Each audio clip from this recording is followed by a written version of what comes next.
नमस्कार। Second unit आपकी है एलिमेंट्स ऑफ शॉर्ट स्टोरी। तो इसमें पहले हम देखते हैं what is a short story, कि एक शॉर्ट स्टोरी होती क्या है। A short story is a work of pros fiction. तो जो शॉर्ट स्टोरी है वो एक वर्क है, यानी एक रिटन वर्क है, एक लेख है प्रोज फिक्शन का, यानी गद्य में कहानी का।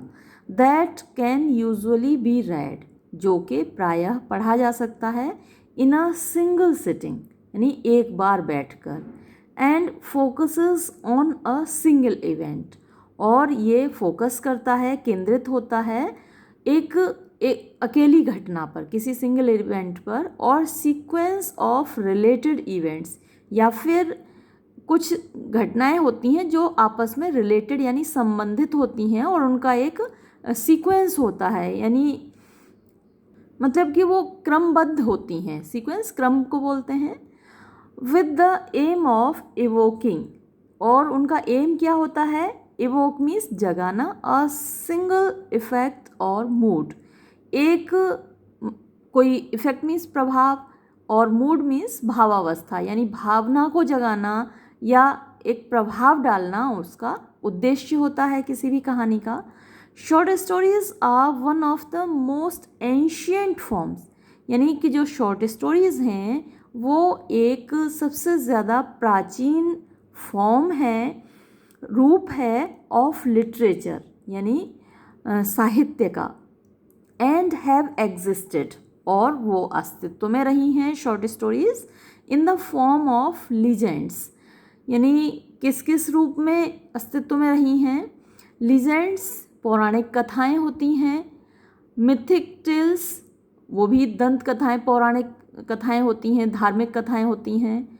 फोक टेल्स, फोकलोर यानी कि जो लोक साहित्य होता है, तो ये फोक टेल्स यानी कि लोक कथाएं होती हैं जो कि आम लोगों को याद होती हैं ओरली। फेयरी टेल्स परियों की कहानियाँ हैं। फेबल्स वो कहानियाँ हैं जिनमें कि अक्सर कैरेक्टर्स जानवर होते हैं, पशु पक्षी होते हैं। एंड एनेक्डोट्स, एनेक्डोट्स किस्से होते हैं इन वेरियस एंशियंट कम्युनिटीज़। तो इस प्रकार की जो कहानियाँ हैं वेरियस विविध एंशियंट प्राचीन कम्युनिटीज़ यानी समूहों में अक्रॉस द वर्ल्ड पूरे संसार में पाई जाती हैं। चाहे वो कोई भी सभ्यता रही हो, यूनान की सभ्यता हो, मिस्र की सभ्यता हो, भारत की सभ्यता हो, हमारी वैदिक सभ्यता हो, तो हर सभ्यता में, हर संस्कृति में कुछ पौराणिक कथाएं होती हैं, कुछ परियों की कहानियाँ होती हैं, कुछ किस्से होते हैं, कुछ किंवदंतियाँ होती हैं, लोक कथाएं होती हैं जो कि पीढ़ी दर पीढ़ी चली आती हैं। ऑल्दो यद्यपि सम ऑफ दीज स्टोरीज, इनमें से कुछ कहानियाँ वर रिटन डाउन लिखी गई थीं, द मेजॉरिटी यानी इनमें से अधिकांश वर हैंडेड डाउन वो प्रदान की गई बाय ओरल ट्रेडिशंस, मौखिक ट्रेडिशन द्वारा, यानी कि परंपराओं के द्वारा एक पीढ़ी से दूसरी पीढ़ी तक। जैसे कि हम कहते हैं ना, दादी नानी की कहानियाँ होती थीं, तो हमारी दादी ने हमको सुनाई, हमने अपने बच्चों को सुनाई, और हमारी दादी को उनकी दादी ने सुनाई थी। तो ये ट्रेडिशनली ट्रांसफ़र होती हैं from one generation to another generation. The early 19th century welcomed the modern day short story. तो ये तो बात हुई उन कहानियों की जो ओरली ट्रांसफ़र होती थी from one generation to another generation. अब आप तो लिटरेचर में पढ़ते हैं कहानियाँ, अभी आपने मेरे साथ कितनी सारी स्टोरीज़ पढ़ी, द लास्ट लीफ पढ़ी, तो अब ये कहानियाँ कैसे एग्जिस्टेंस में आई? तो द अर्ली 19th सेंचुरी यानी जो प्रारंभिक 19वीं शताब्दी थी, welcomed the modern day short story. तो उसमें आधुनिक काल की जो शॉर्ट स्टोरी है उसका वेलकम हुआ, यानी कि वो ईजाद की गई, वो उसको लिखना शुरू किया गया। वाइल, जबकि there is no maximum length, कोई भी मैक्सिमम यानी आप कह सकते हैं कि अधिकतम लंबाई नहीं होती टू अ शॉर्ट स्टोरी, एक शॉर्ट स्टोरी की। आप ये नहीं कह सकते कि स्ट्रिक्टली इतने वर्ड्स की या इतने पेजेस की ही शॉर्ट स्टोरी होगी। The average short story ranges, तो जो एवरेज शॉर्ट स्टोरी होती है यानी औसत एक छोटी कहानी होती है, उसकी रेंज क्या होती है, बिटवीन 1000 to 7500 वर्ड्स, यानी 1000 से लेके 7500 वर्ड्स तक हो सकते हैं उसमें। विद सम आउटलायर्स, यानी कुछ कहानियाँ इससे बाहर निकलती हैं, आउटलाइन मतलब बाहर निकल जाती हैं इस लिमिट के, रीचिंग 10,000 और 15,000 वर्ड्स, तो वो कभी 10,000 या 15,000 शब्द की भी हो सकती हैं। मैं आपको एक एग्जांपल दूं, देखिए हिंदी की कहानी है मुझ में मंटो, और ये देखिए कि इसको फर्स्ट प्राइज़ मिला था, ऑल इंडिया इससे कंटेस्ट हुआ था। और कहानी आप देखिए कितनी सी है। मंटो मियाँ, उस खूंखार दरिंदे दहशतगर्द ने सड़क पार कर रहे एक छोटे बच्चे पर निशाना साधा और दन्न से गोली चला दी, मगर गोली बच्चे के करीब से निकल गई। ऐसा कैसे हुआ? मंटो, इसलिए कि गोली को पता था। मैं, क्या पता था? मंटो, कि वो बच्चा है। बस इतनी सी कहानी है। और इस कहानी को देखिए इसमें पहला पुरस्कार प्राप्त हुआ था। इसमें हालांकि मैंने भी पार्टिसिपेट किया था और ये मेरी कहानी थी, इसको भी पुरस्कार मिला था। तो मैं कहने का तात्पर्य ये है कि देखिए कितने कम शब्द हैं और ये भी एक शॉर्ट स्टोरी है। दूसरी ओर मैं आपको दिखाती हूँ, ये देखिए एक स्टोरी कलेक्शन है, रूथ प्रवर झावाला का है, अ स्ट्रॉन्गर क्लाइमेट। इसमें 9 स्टोरीज़ हैं और इन स्टोरीज़ की लेंथ आप देखिए कि ये पहली स्टोरी है इसमें in love with a beautiful girl, ये 22 पेज की स्टोरी है, बहुत लंबी स्टोरी है। द बायोग्राफी, ये 16 पेज की स्टोरी है। द यंग कपल 18 पेज की स्टोरी है। पैशन 23 पेजेस की स्टोरी है। स्पिरिचुअल कॉल ये 25 पेज की है। और एन इंडियन सिटीज़न ये 30 पेजेस की लॉन्ग स्टोरी, मतलब शॉर्ट स्टोरी है और लेकिन है कितनी लंबी, 30 पेजेस की। मिस साहेब 24 पेज, ये 24 पेज। तो इतनी लंबी स्टोरी भी शॉर्ट स्टोरी कहलाती है। ये शॉर्ट स्टोरी कलेक्शन है रूथ प्रवर झावाला का। तो आपने देखा कि एक तो इतनी छोटी सी स्टोरी थी और एक ये स्टोरीज़ हैं, तो कोई लिमिट नहीं है, वर्ड लिमिट नहीं है कि इतनी सी होनी चाहिए या इतनी छोटी या इतनी बड़ी होनी चाहिए। अब देखते हैं सम इम्पोर्टेंट लिटरेरी टर्म्स, और यानी कुछ महत्वपूर्ण साहित्यिक शब्दावली। और ये शब्दावली शॉर्ट स्टोरी से रिलेटेड है, हालांकि इसमें से कुछ शब्द नॉवल पर भी अप्लाई होते हैं, ड्रामा पर भी अप्लाई होते हैं। जैसे कि आप देखिए comedy, comedy a story which ends happily is called a comedy. आप भी जानते हैं कि जो कहानी जिसका अंत सुखद होता है वो कॉमेडी कहलाती है। तो एक कहानी शॉर्ट स्टोरी भी कॉमेडी हो सकती है, एक नॉवल भी कॉमेडी हो सकता है, एक ड्रामा भी कॉमेडी हो सकता है। तो कोई भी ऐसी कहानी जो कि हैप्पी एंडिंग रखती है उसको कॉमेडी कहते हैं। फिल्में होती हैं वो भी कॉमेडी होती हैं। तो हैप्पी एंडिंग वाली जितनी भी कहानियाँ हैं, चाहे वो नॉवेल की फॉर्म में हो, चाहे वो शॉर्ट स्टोरी की फॉर्म में हो, चाहे वो ड्रामा की फॉर्म में हो, चाहे वो फिल्में हों, वो कॉमेडी कहलाती हैं। Tragedy a story which ends unhappily is called a tragedy. तो उसके जस्ट उलट, कॉमेडी के जस्ट उलट होती है ट्रेजेडी।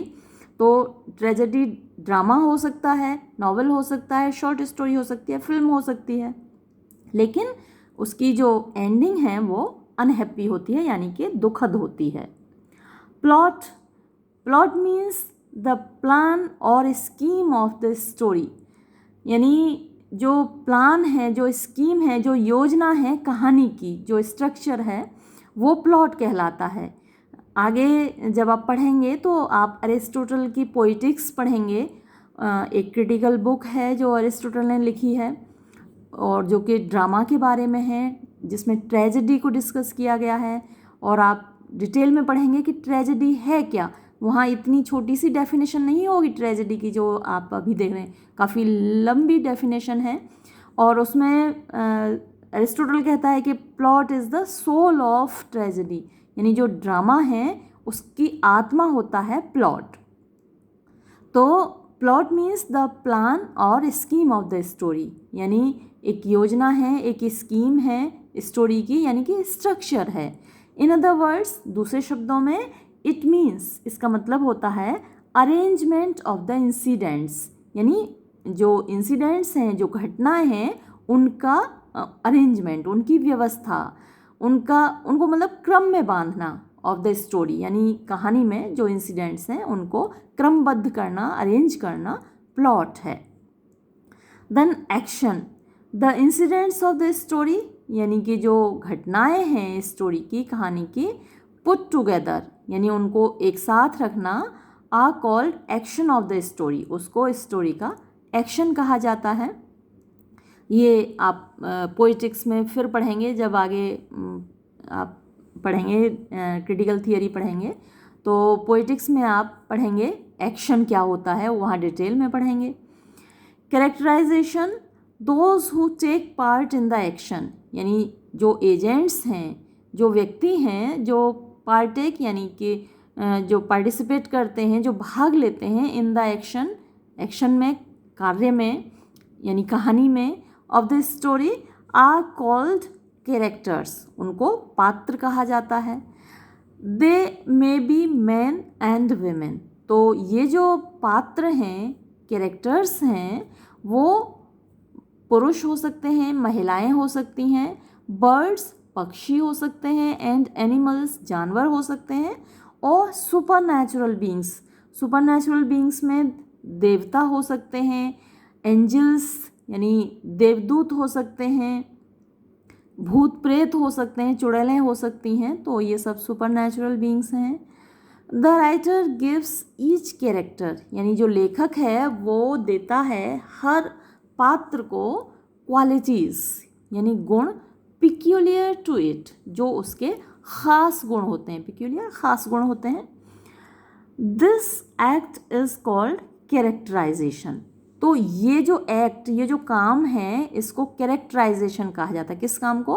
वो जो पिक्यूलियर क्वालिटीज़ दी जाती हैं किसी भी व्यक्ति को, किसी भी पात्र को, किसी भी चरित्र को, जो विशेष गुण दिए जाते हैं, उसको कहा जाता है कैरेक्टराइजेशन। किस तरीके से शो किया किसी पात्र को, किसी को विलेन दिखाया, किसी को हीरो दिखाया, किसी को वैम्प दिखाया, तो ये ऑथर के ही ऊपर है ना। ऑथर ही तो किसी व्यक्ति को विलेन बना देता है, शाइलॉक को विलेन बना दिया, एंटोनियो बेसेनियो उनको हीरो बना दिया, तो ये कैरेक्टराइजेशन कहलाता है, चरित्र चित्रण हिंदी में बोलते हैं। Dialogue, the characters do not only act, यानी जो कैरेक्टर्स हैं, जो पात्र हैं, वो ना केवल एक्ट यानी कि अभिनय करते हैं, बट ऑल्सो टॉक, बल्कि बातचीत भी करते हैं। देयर टॉक, उनकी बात, और कन्वर्सेशन यानी वही उनका संवाद, इज़ नोन एज डायलॉग, तो उनको डायलॉग बोलते हैं। हिंदी में इसको संवाद ही कहा जाता है, डायलॉग को। तो आपस में जो पात्र बातें करते हैं वो डायलॉग्स कहलाते हैं, संवाद कहलाते हैं। उसके बाद है सेटिंग। सेटिंग मीन्स, यानी सेटिंग का मतलब होता है द सराउंडिंग्स, यानी चारों ओर का जो वातावरण है, चारों ओर की जो परिस्थितियां हैं, इन विच, जिनमें के द कैरेक्टर्स, जो पात्र हैं, एक्ट, कार्य करते हैं, एंड टॉक, और बातचीत करते हैं, अभिनय करते हैं। एक्ट का मतलब कार्य करना या अभिनय करना, दोनों ही आप लगा सकते हैं। दैट इज़ द सराउंडिंग्स, यानी कि वो वातावरण, वो परिस्थितियाँ, इन विच, जिसमें कि the action of the story, कहानी का जो एक्शन है, जो अभिनय है, टेक्स प्लेस, वो होता है। सेटिंग इंक्लूड्स, यानी सेटिंग में शामिल है द टाइम, यानी कि समय, प्लेस, जगह, वेदर, मौसम, कस्टम्स, यानी कि रीति रिवाज, परंपराएं, एंड ऑक्यूपेशंस, और व्यवसाय, ऑफ द कैरेक्टर्स, पात्रों का। फिर है लोकल कलर। लोकल कलर यानी कि आप कह सकते हैं क्षेत्रीय रंग, रंग ढंग कह सकते हैं, क्षेत्रीय रंग ढंग। वन, जब, इन अ स्टोरी, एक कहानी में, द टाइम, समय, प्लेस, जगह, कस्टम्स, परंपराएं, एट्सेट्रा इत्यादि, आर वेरी मच पर्टिकुलराइज्ड, बहुत ज़्यादा पर्टिकुलराइज्ड मतलब विशेष हो जाते हैं। जैसे कि अगर आप हार्डी के नॉवेल्स को पढ़ते हैं तो वहाँ एक विशेष जगह है वेसेक्स, उसका डिस्क्रिप्शन मिलता है आपको। अगर आप आर के नारायण को पढ़ते हैं तो आपको एक जगह का डिस्क्रिप्शन मिलता है जिसका नाम है मालगुडी। तो ये लोकल कलर होता है किसी जगह का। It is said to have local colour, तो ये कहा जाता है कि उस कहानी में लोकल कलर है, यानी कि क्षेत्रीय रंग ढंग है, क्षेत्रीय सेटिंग है। उसके बाद है एक्सपोजिशन। अच्छा, ये जो टर्म्स आप पढ़ रहे हैं ना, इनको आप ध्यान से पढ़िएगा क्योंकि ये मल्टीपल चॉइस क्वेश्चंस में आ सकते हैं। आप बार बार मुझसे पूछेंगे मैम नोट्स कैसे बनाने हैं, तो नोट्स में क्या होता है, यही सब चीज़ें तो हैं जो आप पढ़ रहे हैं। चाहे तो आप इनको अपनी नोटबुक में लिख लें तो आपके नोट्स तैयार हैं। और आपको इसके अलावा जो बुक्स मिलें और जहाँ शॉर्ट स्टोरी के बारे में और ज़्यादा आपको जानकारी मिले वो आप देखें और अपना नोट करते जाएं। इसके बाद देखिए कि एक्सपोजिशन है, this mostly occurs in the beginning of the story. तो एक्सपोजिशन एक्सपोज से बना है। एक्सपोज मतलब किसी चीज़ को खोलना, सामने लाना। तो जो एक्सपोजिशन है मोस्टली अकर्स, ये ज़्यादातर मतलब होता है इन द बिगिनिंग, शुरुआत में, ऑफ द स्टोरी, कहानी के।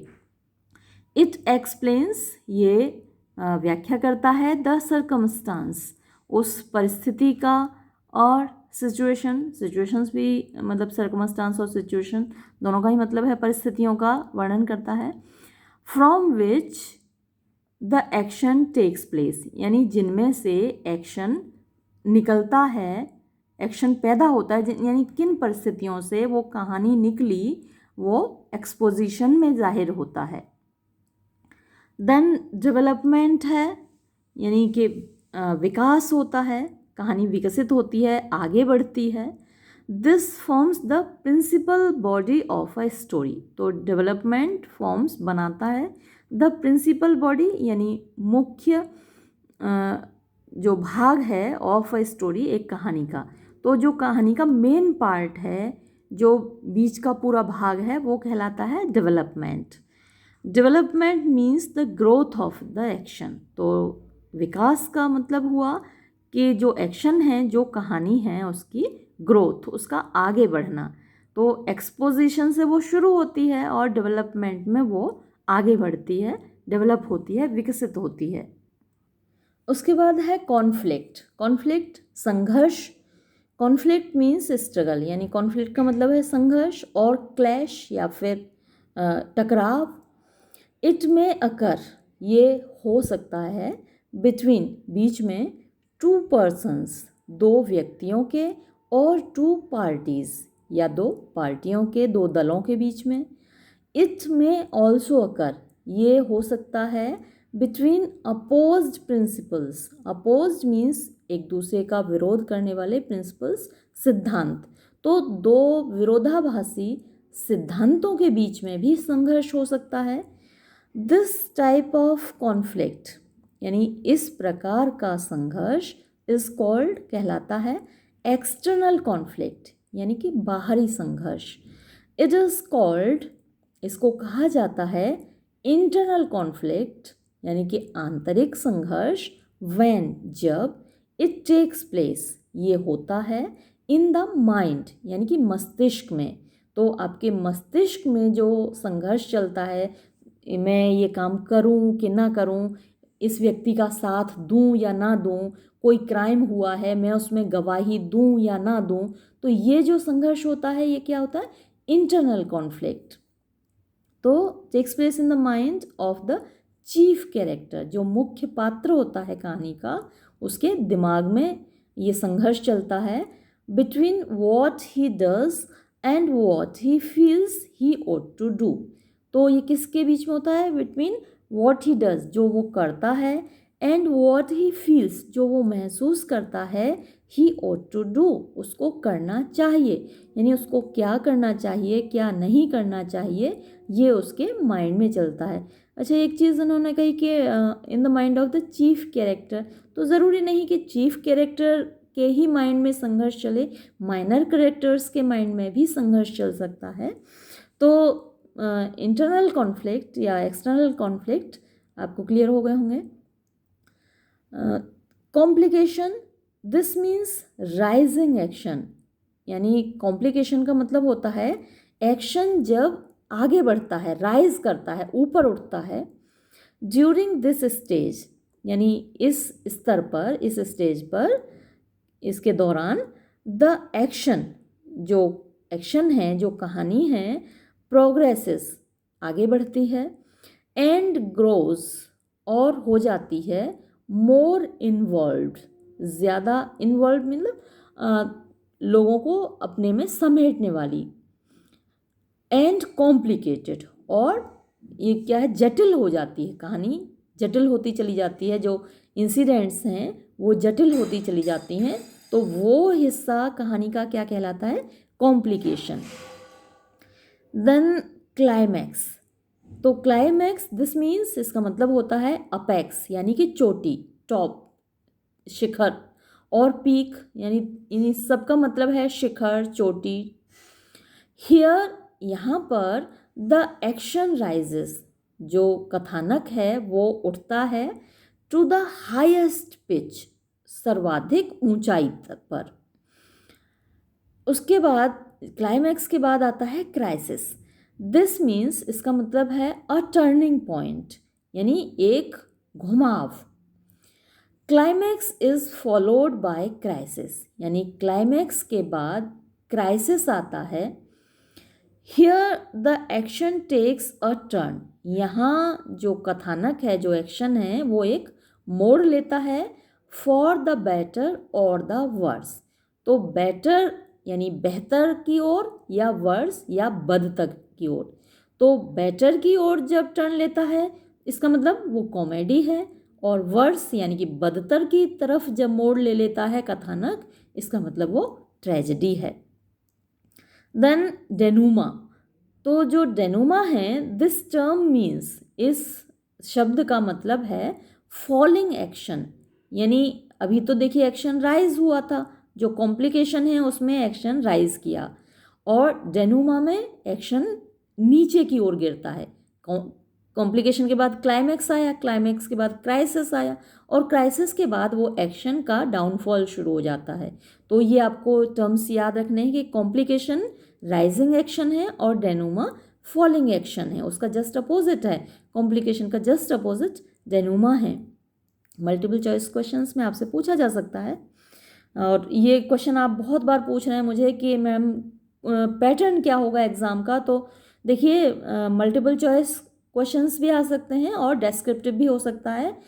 मोस्ट प्रोबेबली अगर कोरोना रहता है तो आपका मल्टीपल चॉइस क्वेश्चंस ही आएंगे, जैसे कि पिछले 2 सालों से आपके एग्ज़ाम हो रहे हैं। और अगर कोरोना नहीं रहता है तो डेस्क्रिप्टिव होगा, जिसमें कि आपको लिखना होगा। जैसे कि अभी मल्टीपल चॉइस क्वेश्चंस में आपसे पूछा जाएगा कि जो राइजिंग एक्शन है उसको क्या कहते हैं, और 4 ऑप्शन आपको दे दिए जाएंगे, complication, climax, crisis, डेनूमा।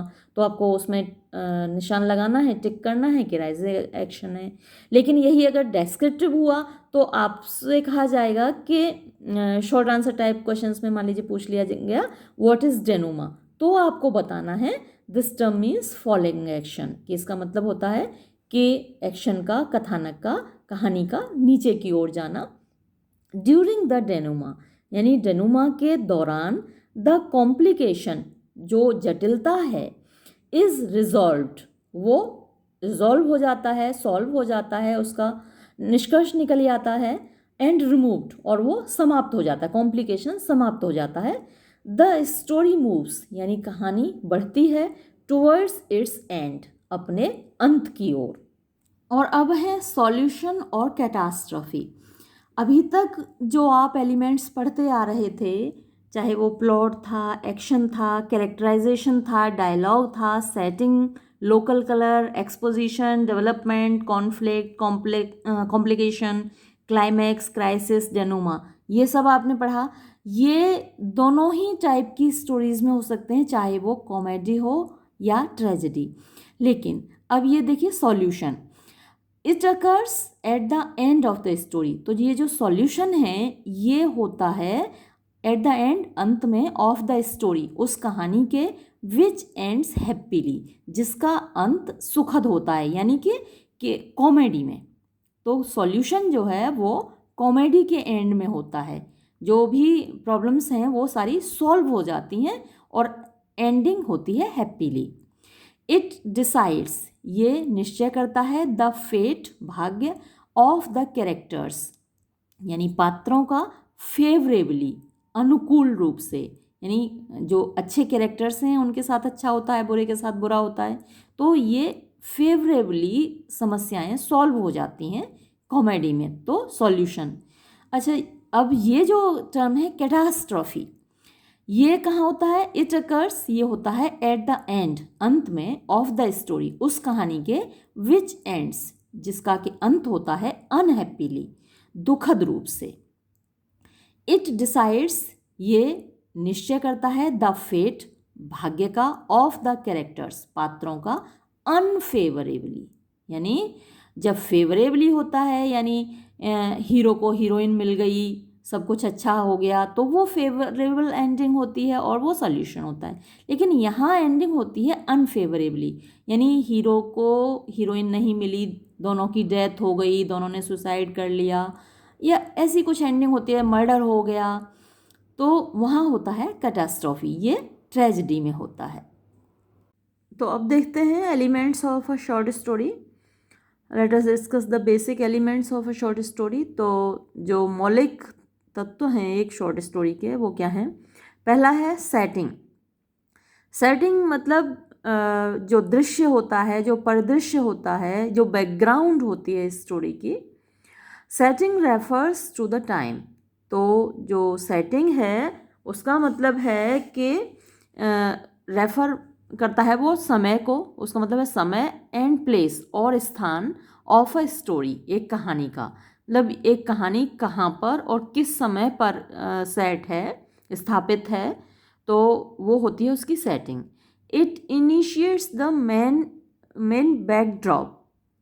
It initiates यानी ये दिखाता है, द मेन यानी कि मुख्य, बैकड्रॉप परिदृश्य, and helps build the narratives mood, और हेल्प्स मदद करता है बिल्ड बनाने में, नैरेटिव यानी कि जो वर्णन होता है उसका, मूड यानी कि भावावस्था तैयार करने में, प्लॉट और उसका कहानी का प्लॉट तैयार करने में, एंड इट्स कैरेक्टर्स और उसके कैरेक्टर्स को तैयार करने में, उसके पात्रों को तैयार करने में।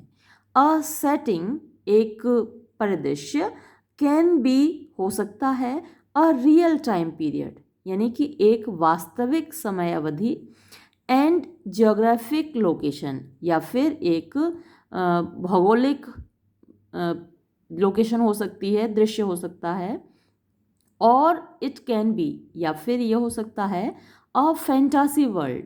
फैंटासी मतलब काल्पनिक संसार हो सकता है, वास्तविक संसार हो सकता है, काल्पनिक संसार में भी सेटिंग हो सकती है कहानी की, with an unknown time period, जहाँ जिसका कि अननोन होता है, अज्ञात होता है टाइम पीरियड, समय अवधि। फिजिकल लैंडस्केप यानी कि भौगोलिक परिदृश्य, क्लाइमेट जलवायु, वेदर मौसम, टाइम ऑफ द डे दिन का समय, एंड द सोसाइटल और सामाजिक, कल्चरल सांस्कृतिक, सराउंडिंग्स यानी कि वातावरण, आर यूज्ड प्रयोग किए जाते हैं, टू कंस्ट्रक्ट बनाने में, the setting of the story एक कहानी की सेटिंग यानी उसकी बैकग्राउंड, उसकी परिदृश्य तैयार करने में ये सब प्रयोग किया जाता है। तो जैसे आपने मेरे साथ स्टोरी पढ़ी थी, ये देखिए आपने मेरे साथ ओ हेनरी की लास्ट लीफ पढ़ी थी। तो जो पहला पैराग्राफ है, पहला दूसरा, ये दोनों सेटिंग हैं। देखिए ये बताता है, in a small part of the city west of Washington Square, के एक छोटे से भाग में वाशिंगटन स्क्वायर सिटी यानी शहर के पश्चिम में वॉशिंगटन स्क्वायर के, the streets have gone wild यानी जो गलियां हैं वो पागल हो गई हैं, टेढ़ी मेढ़ी हैं, they turn in different directions, अलग अलग दिशाओं में वो उड़ती हैं। तो ये सब कुछ जो बताता है, देखिए फिर सेकंड पैराग्राफ में, this part of the city is called Greenwich village, शहर के इस भाग को ग्रीनविच गांव कहा जाता है। तो ये सारी सेटिंग थी इस स्टोरी की, ओ हेनरी की लास्ट लीफ की। उसके बाद देखते हैं कैरेक्टराइजेशन। कैरेक्टराइजेशन रेफर्स टू, यानी कैरेक्टराइजेशन का मतलब है, कैरेक्टराइजेशन बताता है the method an author uses, method तरीका, एन ऑथर एक लेखक यूजेस प्रयोग करता है, इन ऑर्डर टू डेवलप विकसित करने के लिए, और डेस्क्राइब या वर्णन करने के लिए, द मेन कैरेक्टर मुख्य पात्र को, एंड सपोर्टिंग कैरेक्टर्स और सहायक पात्रों को, विद इन अ स्टोरी एक कहानी के अंदर। इन शॉर्ट फिक्शन, यानी कि छोटी जो कहानी है उसमें वी कैन एम्प्लॉय, लघु कथा में हम क्या एम्प्लॉय कर सकते हैं, हम यूज़ कर सकते हैं, प्रयोग कर सकते हैं, टू मेथड्स, दो तरीके, डायरेक्ट कैरेक्टराइजेशन यानी कि सीधा सीधा चरित्र चित्रण, और इनडायरेक्ट कैरेक्टराइजेशन यानी कि अप्रत्यक्ष चरित्र चित्रण। तो डायरेक्ट कैरेक्टराइजेशन क्या है, इन दिस मेथड, इस तरीके में, द कैरेक्टर इज रिवील्ड, तो जो प्रत्यक्ष चरित्र चित्रण है उसमें कैरेक्टर रिवील किया जाता है, उसको प्रदर्शित किया जाता है, पात्र को प्रदर्शित किया जाता है, आइदर या तो थ्रू द नरेटर, जो कहानी का नरेटर होता है, यानी कि जो कहानी सुनाता है, नरेट का मतलब होता है वर्णन करना या सुनाना, तो जो कहानी सुना रहा है या तो उसके द्वारा, थ्रू अनदर कैरेक्टर या फिर किसी दूसरे पात्र के माध्यम से, विद इन द स्टोरी कहानी के अंदर, और या द मेन कैरेक्टर मुख्य पात्र रिवील्स प्रदर्शित करता है, एस्पेक्ट्स पहलू, एंड एट्रीब्यूट्स और गुण, अबाउट हिमसेल्फ हरसेल्फ अपने बारे में, चाहे वो फीमेल कैरेक्टर है तो हिमसेल्फ, और वो मेल कैरेक्टर है तो हिमसेल्फ, फीमेल कैरेक्टर है तो herself.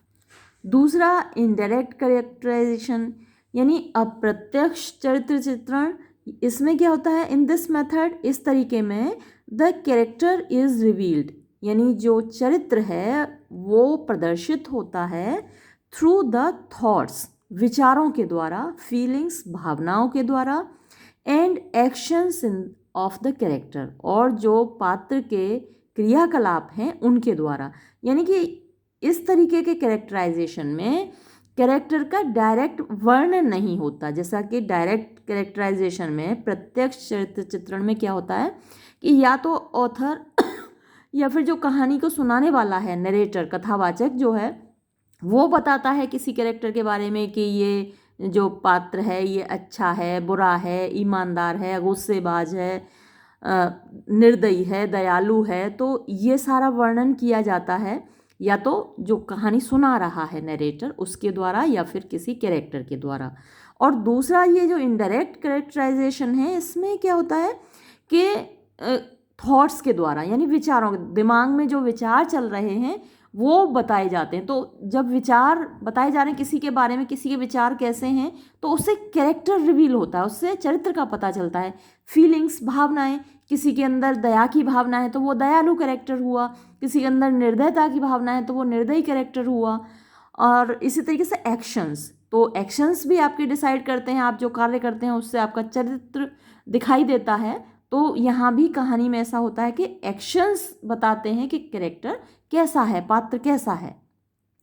There are various ways, यानी कि वेरियस विविध वेज तरीके हैं, टू डू सो ऐसा करने के, यानी चरित्र को दिखाने के कई तरीके हैं, जिनमें पहला है डिफाइनिंग यानी परिभाषित करना, द कैरेक्टर्स अपीयरेंस, जो कैरेक्टर है, जो पात्र है उसकी अपीयरेंस को, यानी कि उसकी बनावट को, उसका मतलब शारीरिक बनावट कैसी है, ये सब उसका वर्णन करना, परिभाषित करना उसको। Defining the characters actions reactions behaviour, तो डिफाइन करना, परिभाषित करना पात्र के एक्शंस यानी क्रियाकलापों को, रिएक्शन क्रिया प्रतिक्रिया को यानी एक्शन क्रिया, रिएक्शन प्रतिक्रिया, और बिहेवियर व्यवहार, उसके इन सब चीज़ों का वर्णन करना। तो आप जब बताएंगे कि कोई व्यक्ति कैसे एक्शन करता है या फिर किसी बात पर कैसे रिएक्ट करता है, आपका किसी ने मजाक बनाया और आपने उसको दे मारा एक घूंसा, तो इससे आपका कैरेक्टर पता चला कि आपको जल्दी गुस्सा आता है। और किसी ने आपका मजाक बनाया और आप हंस गए, तो इससे पता चलता है कि आपका जो कैरेक्टर है वो खुश मिजाज हैं आप। तो ये रिएक्शंस आपके डिसाइड करते हैं आपका जो कैरेक्टर है, आपके चरित्र को। बिहेवियर यानी आप दूसरों के साथ कैसे बिहेव करते हैं। कोई ज़रूरतमंद है, किसी को आपकी हेल्प की ज़रूरत है और आप उसकी हेल्प कर रहे हैं, तो आपका हेल्पिंग नेचर हुआ। तो आपका बिहेवियर डिसाइड करता है कि आपका चरित्र कैसा है। Revealing what the character is thinking. Reveal माने दिखाना। तो कहानी में जो ऑथर है वो ये रिवील करता है, ये शो करता है, ये दिखाता है कि what the character is thinking. एक जो पात्र है वो क्या सोच रहा है। तो आपकी सोच भी तो आपका कैरेक्टर डिसाइड करती है ना। तो एक व्यक्ति का कैरेक्टर जो कि एक कहानी में है, कोई पात्र, वो क्या सोच रहा है, इससे उसका कैरेक्टर डिसाइड होता है। Such as stream of consciousness. अच्छा, ये एक तरीका है स्ट्रीम ऑफ कॉन्शसनेस, जिसमें कि नॉवेल्स लिखे जाते हैं, स्टोरीज़ लिखी जाती हैं। इसमें कैरेक्टर सोच रहा होता है घटनाओं के बारे में कि ये हुआ था, फिर ये हुआ था, फिर मैंने ये किया था, फिर मेरे साथ ये हुआ था। तो ये स्ट्रीम ऑफ कॉन्शसनेस में क्या होता है कि सारा एक्शन दिमाग में चलता है, बजाय सामने ना चल के वो दिमाग में सारा एक्शन चलता है। तो ये स्ट्रीम ऑफ कॉन्शसनेस आप आगे पढ़ेंगे। नॉवेल्स लिखे जाते हैं जिसमें कि वर्जीनिया वुल्फ का मिसेस डेलेवर बहुत फेमस है, आप आगे चलकर पढ़ेंगे। तो ये एक टेक्निक है बताने की, कैरेक्टर को डिफाइन करने की, कैरेक्टर को रिवील करने की, नॉवेल लिखने की, कहानी लिखने की, ये एक टेक्निक है स्ट्रीम ऑफ कॉन्शसनेस। और इंटीरियर मोनोलॉग, इंटीरियर मतलब आंतरिक, मोनोलॉग यानी जो मोनो मीन्स एक और लॉग मीन्स बोलना, बात करना। तो जब व्यक्ति अपने आप से बात करता है। अच्छा, ये मोनोलॉग आपने रॉबर्ट ब्राउनिंग के ड्रामेटिक मोनोलॉग पढ़े होंगे या उसके बारे में सुना होगा। और ड्रामा में मोनोलॉग बहुत यूज़ होता है, जिसे सोलिलॉकी बोलते हैं। जब आप मेरे साथ, मैंने पढ़ा रखा है डॉक्टर फॉस्टर्स, चैनल पे अपलोडेड है, आप चाहें तो पढ़ सकते हैं। उसमें बहुत सारे सोलिलॉकीज़ हैं डॉक्टर फॉस्टर्स की, जहाँ डॉक्टर फॉस्टर्स अपने आप से बात करता है। तो ये ड्रामा में एक टेक्निक यूज़ होती है जिसमें कि कैरेक्टर अपने आप से बात कर रहा होता है। तो वो जो बोल रहा है वो स्टेज पर दूसरा जो कैरेक्टर है उसको सुनाई नहीं देता, लेकिन ऑडियंस को सुनाई देता है। और ये जो बात हो रही है ये इंटीरियर मोनोलॉग की हो रही है। इंटीरियर मोनोलॉग में क्या है, आंतरिक संवाद है, जिसमें कि वो जो डायलॉग है वो दिमाग में चल रहा है। इंटीरियर मतलब दिमाग में चल रहा है, अंतर मन में चल रहा है मोनोलॉग, और उसका वर्णन होता है कहानी में। यानी हम ये पढ़ते हैं कि कैरेक्टर के दिमाग में क्या चल रहा है। तो ये स्ट्रीम ऑफ कॉन्शसनेस जो तरीका है उसी में इंटीरियर मोनोलॉग यूज़ किया जाता है। यूजिंग डायलॉग, और फिर तरीका है डायलॉग्स यानी संवाद होते हैं। ये तो आप सुनते ही हैं। तो डायलॉग्स भी बताते हैं कि कैरेक्टर कैसा है। Describing the reactions of other characters. Describing वर्णन करना, द रिएक्शंस यानी प्रतिक्रियाओं का, ऑफ अदर कैरेक्टर्स दूसरे पात्रों की।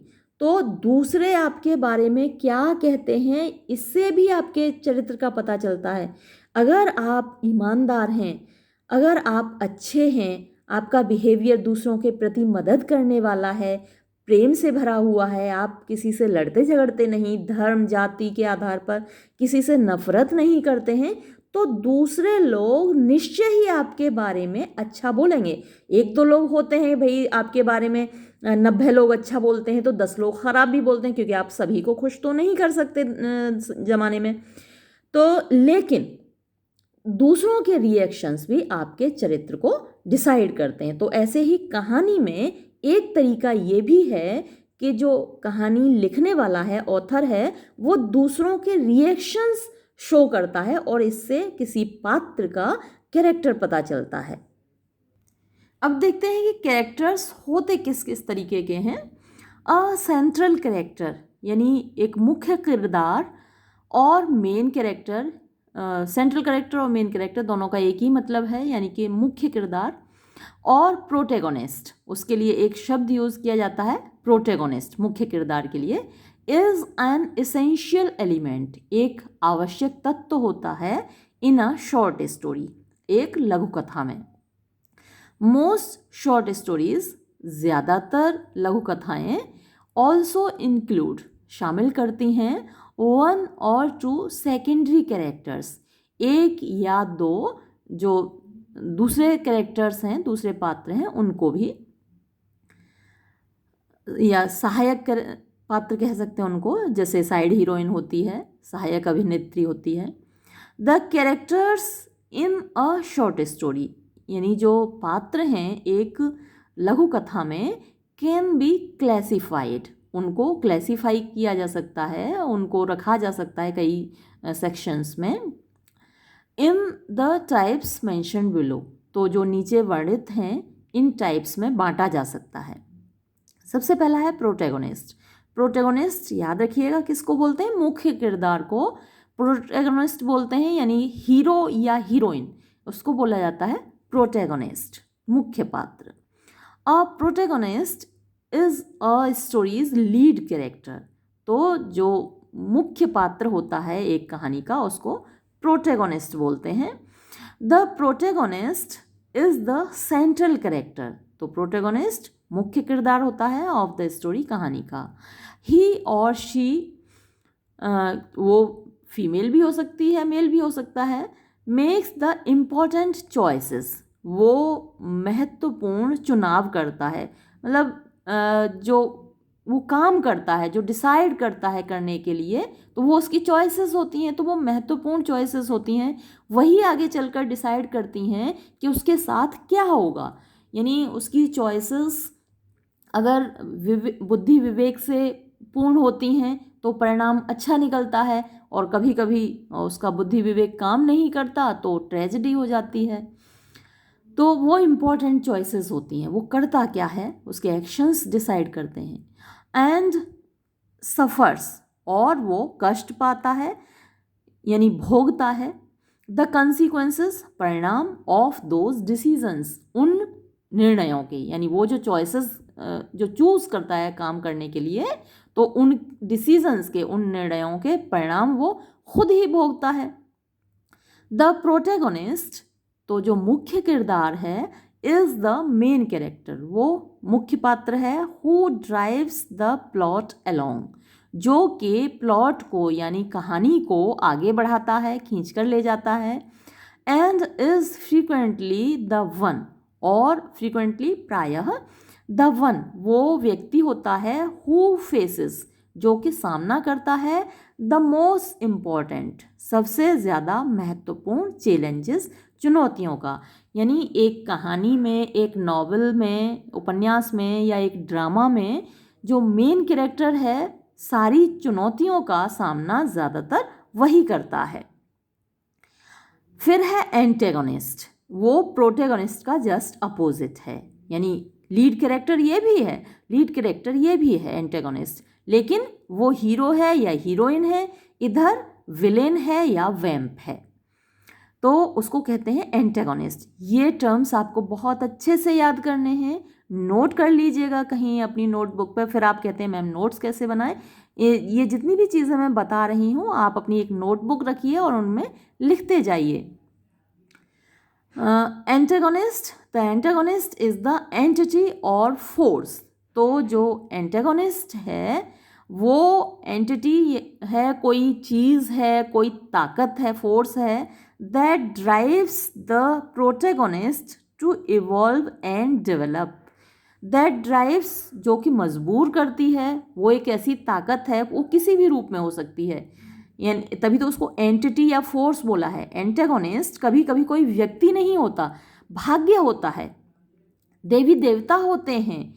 तो ये एक ऐसी ताकत है, कभी मतलब जो हीरो है, हीरोइन है, उसके ऊपर जो विपत्तियां आती हैं उसके लिए कोई व्यक्ति जिम्मेदार नहीं होता। आपने आगे चलकर पढ़ेंगे, खैर बहुत सारी ट्रेजेडीज पढ़ेंगे, जैसे आप Tess of the d'Urbervilles पढ़ेंगे। वहाँ जो टेस है, हीरोइन है, उसका भाग्य ही ऐसा होता है कि वो लेटर देती है हीरो के लिए, लेकिन जो लेटर है वो कालीन के नीचे चला जाता है। वो दरवाजे में से नीचे से सरकाती है तो वो कालीन के नीचे चला जाता है और हीरो को मिलता ही नहीं। तो वहाँ उसका भाग्य जिम्मेदार होता है। और भी कई जगह आप देखेंगे कि हीरो का भाग्य जिम्मेदार, अगर आप इडिपस रेक्स पढ़ेंगे तो वहाँ भी पाएंगे कि भाग्य जिम्मेदार था उसकी ट्रेजेडी के लिए। तो the antagonist is the entity और फोर्स, वो कोई ऐसी वस्तु है, कोई ऐसी ताकत है दैट ड्राइव्स, जो मजबूर करती है द प्रोटेगोनिस्ट, मुख्य पात्र को यानी हीरो को या हीरोइन को, टू इवॉल्व एंड डेवलप, यानी आगे बढ़ने के लिए, विकसित होने के लिए या कार्य करने के लिए, over the course of the story, यानी पूरी कहानी के दौरान। द एडवर्सरी, एडवर्सरी यानी कि शत्रु, यानी कि जो खलनायक है, इज यूजुअली अ विलेन, तो जो शत्रु होता है वो प्रायः एक विलेन होता है, खलनायक होता है, और समवन या फिर कोई ऐसा व्यक्ति हु थ्रेटन्स, जो कि धमकी देता है द मेन कैरेक्टर, मुख्य पात्र को, इन अ वैरायटी ऑफ रेस्पेक्ट्स, कई विभिन्न तरीकों से। फिर राउंड कैरेक्टर, तो ये जो राउंड कैरेक्टर और फ्लैट कैरेक्टर, ये कंसेप्ट्स दिए गए थे E.M. फोर्स्टर के द्वारा। E.M. फोर्स्टर ने एक बुक लिखी थी जिसका नाम था एस्पेक्ट्स ऑफ द नॉवल। तो उस बुक में ये दो कंसेप्ट्स उन्होंने दिए थे, जिसमें मिसेस माइकॉवर को उन्होंने फ्लैट कैरेक्टर बताया था और बेकी शार्प को उन्होंने राउंड कैरेक्टर बताया था। या फिर आप अगर हेनरी फोर्थ पढ़ें, आगे चलकर पढ़ेंगे, शेक्सपियर का ड्रामा है हेनरी फोर्थ, 2 पार्ट्स में है, तो वहाँ भी एक ऐसा ही कंट्रास्ट देखने को मिलता है, जिसमें कि हॉट्सपर है, प्रिंस हॉल है। तो जिसमें हॉट्सपर है वो फ्लैट कैरेक्टर है और प्रिंस हॉल है वो राउंड कैरेक्टर है। खैर वो आगे आप पढ़ेंगे, लेकिन पहले देखते हैं कि राउंड कैरेक्टर क्या है। अ round character is a character, तो एक राउंड कैरेक्टर वो पात्र है विद अ कॉम्प्लेक्स पर्सनैलिटी, जिसकी कि जो पर्सनैलिटी होती है, जिसका जो व्यक्तित्व है वो जटिल होता है। दे आर नाइदर इनेनली क्रूअल और ओवर्टली काइंड, मतलब कि वो ना तो खुले रूप से क्रूअल होते हैं, मतलब निर्दयी होते हैं, और ना ही खुले रूप से, ये ओवर्टली आएगा, OVERTLY, ओवर्टली मतलब खुल्लम खुल्ला, ना खुले रूप से वो काइंड होते हैं, ना तो खुले रूप से निर्दयी हैं और ना खुले रूप से वो दयालु होते हैं। दे कैन बिहेव, वो व्यवहार कर सकते हैं, इरेटिकली, इरेटिकली मतलब आश्चर्यजनक रूप से, rather then in a predictable pattern, rather than बजाय इन अ प्रेडिक्टेबल पैटर्न, मतलब कि प्रेडिक्ट आप उनके बारे में कर सकें और भविष्यवाणी कर सकें कि ये इस तरीके से व्यवहार करेंगे। तो प्रेडिक्टेबल पैटर्न होता है ऐसा प्रारूप जिसकी कि भविष्यवाणी की जा सके। तो उनके व्यवहार के बारे में भविष्यवाणी नहीं की जा सकती कि वो कैसा व्यवहार करेंगे। They are probably conflicted and to the main character and the readers a little contradictory, यानी दे आर प्रोबेबली कन्फ्लिक्टेड कहने का मतलब ये हुआ कि वो संभवतः कॉन्फ्लिक्टेड होते हैं, यानी उनके अंदर संघर्ष होता है, and to the main character और मुख्य पात्र के लिए, एंड टू द रीडर्स और पाठकों के लिए, अ लिटिल कॉन्ट्राडिक्टरी, थोड़े से वो कॉन्ट्राडिक्टरी मतलब विरोधाभासी होते हैं, समवेयर डीप डाउन यानी थोड़ा गहराई तक। दूसरा है फ्लैट कैरेक्टर्स, द इनवर्स मतलब कि अपोजिट, एकदम उलट, राउंड कैरेक्टर के एकदम उलट होता है। तो the inverse of a round character, यानी कि एक राउंड कैरेक्टर का उलट होता है, इज़ अ फ्लैट कैरेक्टर, उसको बोलते हैं फ्लैट कैरेक्टर। इट्स एविडेंट, ये मतलब एविडेंट मतलब ये क्लियर है, हाउ दीज कैरेक्टर्स, कि ये जो पात्र हैं वो कैसे आर ओवर्टली काइंड और इनली क्रूअल, कि वो मतलब खुले रूप से दयालु होते हैं या फिर खुले रूप से वो निर्दयी होते हैं। व्हेन यू थिंक अबाउट, जब आप सोचते हैं फ्लैट कैरेक्टर, एक फ्लैट कैरेक्टर के बारे में, one trait comes to mind, one trait यानी कि एक गुण आपके दिमाग में आता है राइट अवे, तुरंत। जैसे ही आप शाइलॉक का नाम लेंगे, आपने मर्चेंट ऑफ वेनिस पढ़ा होगा, तो उसमें जैसे ही आप शाइलॉक का नाम लेंगे तो आपके दिमाग में एक फिगर बन जाएगी, तो वो हुई फ्लैट कैरेक्टर की।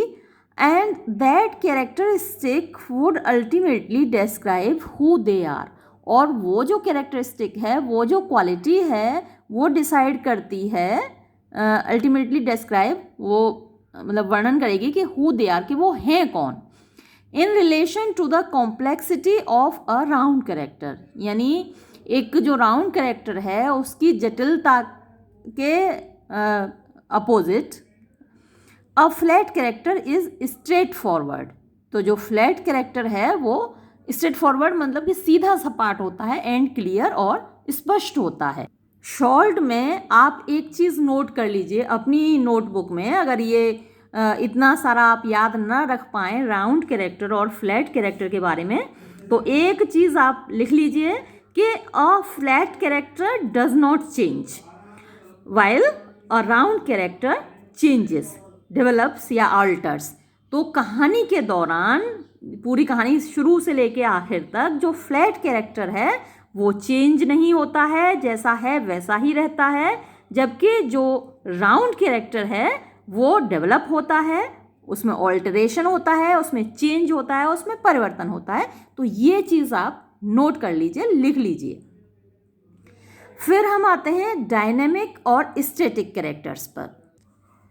तो डायनेमिक कैरेक्टर इज़ वन, यानी डायनेमिक कैरेक्टर वो होता है दैट चेंजेस, जो कि बदलता है। डायनेमिक का मतलब होता है सक्रिय, और स्टैटिक निष्क्रिय। तो वो सक्रिय कैरेक्टर है, सक्रिय पात्र है, इज़ वन दैट चेंजेस, जो बदलता है, और ग्रोज या बढ़ता है। ये भी लगभग वही हैं जो राउंड और फ्लैट है, वही डायनेमिक और स्टैटिक भी है। Over time in a meaningful वे, एक अर्थपूर्ण तरीके से वो ग्रो करता है, बढ़ता है। Given the controversy they are attempting to resolve, this level is often applied to the protagonist, यानी गिवन द कंट्रोवर्सी, अगर जो कंट्रोवर्सी है मतलब कि जो विवाद है, they are attempting to resolve, जिसको कि वो सॉल्व करने का, जिसका समाधान निकालने की वो कोशिश कर रहे हैं, दिस लेवल, तो ये जो लेवल है, ये जो थप्पा है, इज़ ऑफन अप्लाइड, अक्सर लगाया जाता है, टू द प्रोटैगोनिस्ट, जो मुख्य पात्र है उसके ऊपर, उसी को डायनेमिक या स्टैटिक कैरेक्टर कहा जाता है। दे हैव यूजुअली मैच्योर्ड और evolved in some way by the time they get to the other side.